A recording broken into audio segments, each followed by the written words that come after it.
Aujourd'hui, cet homme est jugé selon les lois d'un pays qui n'est pas le sien. Il est pourtant dans un tribunal de Djouba, capitale du Soudan du Sud, un jeune État qui vient de célébrer son indépendance. Jeune, le système judiciaire l'est aussi, et en attendant l'adoption de nouveaux textes, c'est un véritable patchwork, mélange de lois étrangères, de l'ancien code sud-soudanais et de lois coutumières très utilisées dans les tribus et communautés religieuses.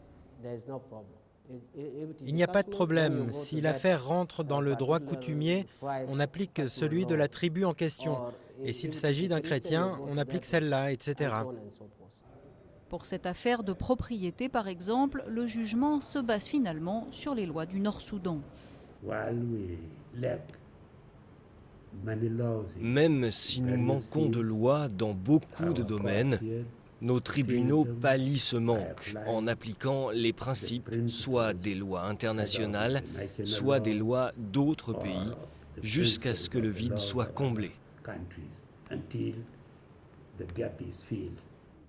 Une situation qui n'empêche pas le système de fonctionner, mais les textes fondamentaux qui détermineront l'identité et l'avenir, notamment économique, du nouveau pays, sont encore absents.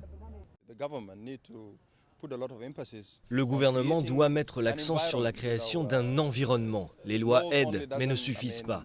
Il faut créer un environnement où les investisseurs sentiront qu'ils peuvent venir ici et investir sans difficulté. Et le Parlement sud-soudanais a bien compris l'urgence de la situation.